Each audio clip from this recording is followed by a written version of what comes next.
कोई भी कामयाबी एक रात का खेल नहीं है। कामयाब होने के लिए दिन रात मेहनत करनी पड़ती है और बहुत लंबी मेहनत लगती है, काफी समय लगता है और पीठ के पीछे के खंजर भी लोगों को नहीं दिखाई देते। नमस्कार मित्रों, मैं भानु प्रकाश शर्मा, एस्ट्रो भानु शर्मा चैनल में आपका हार्दिक अभिनंदन करता हूं। बात कुंभ राशि की करेंगे। नवंबर का महीना कैसा रहने वाला है।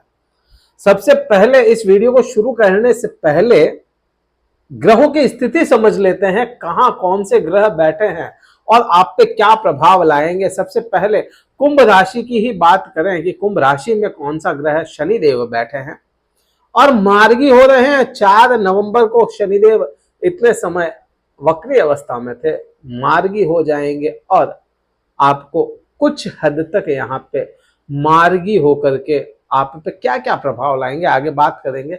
दूसरा ग्रह आपके द्वितीय ही भाव में राहु बैठा है। राहु आया है यहाँ पे बिल्कुल नया तरोताजा होकर के आया है। यहाँ पे राहु आपके गुरु को छोड़ करके यहाँ पे आया है और गुरु के भाव में आया। गुरु को छोड़ के मीन्स तृतीय भाव में बृहस्पति के साथ में गुरु चांडाल दोष बना करके बैठा था। तृतीय भाव पूर्ण रूप से दूषित था, पूर्ण रूप से आपकी परिस्थितियों को तृतीय भाव, तीसरा भाव जकड़ के बैठा था, आपके फैसलों को, आपके रिश्तों को जकड़ के बैठा था। वहां से राहु छूट चुका है, ऐसा ही कहेंगे।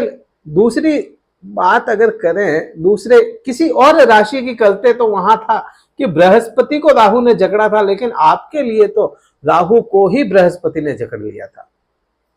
द्वितीय भाव में राहु आया है, लेकिन क्या करेगा आपके साथ राहु? यहां पे आपकी वाणी को, क्योंकि बिल्कुल नया आया है, यहां पे बहुत ज्यादा प्रभाव में नहीं है, बहुत ज्यादा बलवान नहीं है, तो यहां आपकी वाणी को कुछ हद तक, बहुत ज्यादा नहीं, कुछ हद तक यहां पे आपकी वाणी को पहले जैसा ना रहने दे, परिवर्तन वाणी में लेकर के आएगा राहु।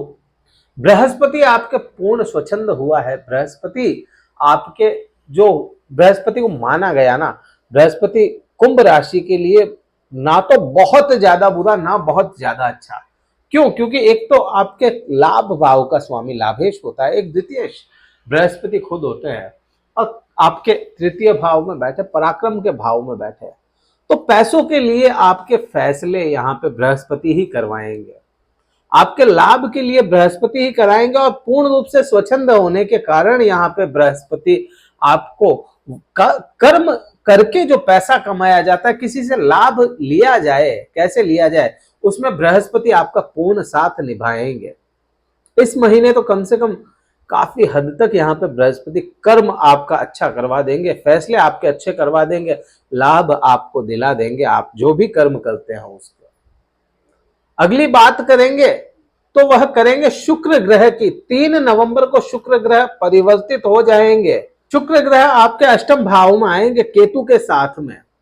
यहां भोग विलासिता का ग्रह, यहां आपकी खुद की राशि का भाग्येश अष्टम भाव में गया और केतु के साथ में। केतु वह ग्रह जो मोह को तोड़ता है, वह ग्रह भक्ति मार्ग में लगा देता है। वहां भोग गया, वहां ऐश्वर्य गया, वहां पे लक्ष्मी चली गई, वहां पे आपका यौवन चला गया। उस स्थिति को आप क्या ही मानेंगे। अष्टम भाव, हार्मोन्स की आपको परेशानियां देखने को मिलेगी। इस महीने आपके हार्मोन्स उतार चढ़ाव में रहने वाले हैं। इस महीने आपके ससुराल पक्ष से कुछ संबंध बहुत ज्यादा अच्छे ना हो और उसी के कारण आपके खुद के पति पत्नी के संबंधों में भी खटास आने की संभावनाएं बन जाती है। संभावनाएं, संभावना बहुत बड़ा शब्द है, लेकिन संभावना ही बनी है, बिल्कुल श्योरिटी नहीं कह पाएंगे। अगला क्या परिवर्तन है? शनिदेव मार्गी हो रहे हैं, वो आपको हमने बता ही दिया। अगला परिवर्तन जो होना है वह 6 तारीख को होना है, 6 नवंबर को यह होगा और बुध ग्रह जो आपके पंचमेश होते हैं वह उदित हो जाएंगे। उदित होकर के आपके कर्म भाव में चले जाएंगे। कर्म भाव में पंचमेश का आ जाना कर्मों को बढ़ोतरी देता हुआ नजर आएगा। लेकिन यहाँ पे एक चीज है, कर्मों को तो जरूर बढ़ा देंगे, लेकिन 6 तारीख के बाद से ही आपके प्रेम संबंधों में, संतान में और शिक्षा में कुछ हद तक कंफ्यूजन की स्थिति आपको देखने को मिलेगी। और 16 तारीख के बाद में जैसे ही मंगल ग्रह परिवर्तित होकर के आपके कर्म क्षेत्र में, मतलब मंगल की खुद की राशि वृश्चिक राशि में आ जाएंगे, तो बुध पूर्ण रूप से यहाँ पे पीड़ा में आएंगे, क्योंकि बुध और मंगल का आपसी संबंध बहुत ज्यादा अच्छा नहीं है। बुध मंगल के साथ में कुछ हद तक पीड़ा में आएंगे। यह कर्म क्षेत्र के लिए नहीं, लेकिन आपके पंचम भाव के लिए बहुत अच्छा नहीं है। कंफ्यूजन की स्थितियां जो 6 तारीख के बाद से बनी ना, वह और बढ़ती चली जाएगी। और जब तक बुध यहाँ पे हैं तब तक पूरे ही महीने आपको यह स्थितियां देखने को मिलेगी। संतान सुख से भी आपको यहाँ पे, संतान भी आपका कहा ना माने, संतान का मन विचलन की स्थिति बन जाए, मन एक जगह टिके ना, पढ़ाई में मन ना लगे, तो माता पिता को तो टेंशन होनी ही है। यहाँ आपकी खुद की शिक्षा की अगर बात करें, कोई विद्यार्थी है तो यहाँ शिक्षा के क्षेत्र में भी आपको बहुत ज्यादा पढ़ाई में मन ना लगे, मन विचलित होता हुआ नजर आएगा आपको, क्योंकि परिस्थितियां ही ऐसी बनी हैं। क्योंकि यहाँ के जो मालिक हैं, यहाँ के जो लॉर्ड होते हैं, वह खुद बुध ग्रह मंगल के साथ में उलझ गए। अगला परिवर्तन होना है, वह होना है आपका सूर्य का। सूर्य का परिवर्तन होना है और यह 17 तारीख को होगा। 17 तारीख को सूर्य आपके भाग्य भाव से निकल करके कर्म भाव में चले जाएंगे। 2 अग्नि के तत्व यहाँ पे मिले जाएंगे, 2 अग्नियां यहाँ पे मिलेगी और कर्म को पूर्ण रूप से बढ़ाती हुई नजर आएगी। क्यों यहाँ पे सूर्य आपको अच्छा फल दे सकता है, उसको अगर समझेंगे तो आपके सप्तम भाव के स्वामी सूर्य होते हैं। अब यहां से अगर देखें 10वां भाव कर्म क्षेत्र का, करियर का है।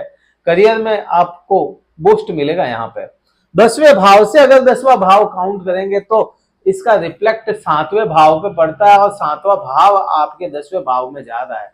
तो यहाँ आपको काफी कुछ बढ़ोतरी की ओर लेकर के जाएगा। कर्म क्षेत्र को लेकर के करियर आपका काफी हद तक अच्छा होता हुआ नजर आएगा। इस समय में आपकी इन्वेस्ट करने की इच्छाएं जागृत हो सकती है। शेयर मार्केट में या किसी प्रॉपर्टी में पैसा इन्वेस्ट करने की इच्छा जागृत हो जाएगी और आपको यह लंबे समय तक, यहां पे एक बात आप समझिएगा, अगर पैसा इन्वेस्ट करना है, लंबे समय तक करना है तो ही पैसा डालिएगा, अदरवाइज शॉर्ट टाइम के लिए डालना चाहते तो पैसा फंस जाएगा।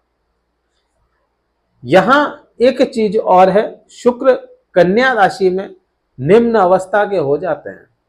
वो जो हार्मोन्स वाली बात थी वो श्योर हो जाता है। यहाँ पे केतु और शुक्र जो डेडली कॉम्बिनेशन है वो बनेगा। हार्मोन्स यहाँ पे गड़बड़ होते हुए नजर आएंगे। यहाँ आपको किसी भी प्रकार के यूरिनल इन्फेक्शन भी दर्शाता है। क्या करना चाहिए आपको कि आपको कुछ हद तक आराम मिले? क्या उपाय करें? आपको शनि के मंत्र का जाप करना चाहिए। रात्रि समय शनि के बीज मंत्र का जाप करें, आपके लिए अच्छा है। आप कर्म क्षेत्र और पति पत्नी, आपके यहां पे देखो पति पत्नी हो गया, यहां पे प्रेमिका हो गई, कुछ भी यहाँ पे प्रेमिका, पति पत्नी, संतान, इन सभी के लिए भगवान गणेश की शरण में रहें। और ये जो कॉम्बिनेशन है ना, इसको भी भगवान गणेश ही सुधारेंगे यहाँ पे आपको, क्योंकि केतु खुद भगवान गणेश की पूजा करने वाले ग्रह हैं। तो भगवान गणेश की आराधना करें, आपके पंचमेश है। बुद्ध का मंत्र जाप करें, आपके लिए अच्छा रहेगा। भगवान गणेश का मंत्र जाप करें, भगवान गणेश को लड्डू का भोग लगाएं और खुद भी खाएं, अच्छा रहेगा। इस वीडियो में काफी कुछ बारीकी से बात की। वीडियो कहीं अच्छा लगा हो लाइक करना, शेयर करना, सब्सक्राइब कीजिएगा। हमसे अगर कुंडली विश्लेषण करवाना चाहते हैं, डिस्क्रिप्शन में कार्यालय के नंबर है, व्हाट्सएप करें। कार्यालय के ही नंबर है ये, केवल व्हाट्सएप में कॉल ना करें। इस वीडियो में इतना ही था। जय हिंद, वंदे मातरम, भारत माता की जय।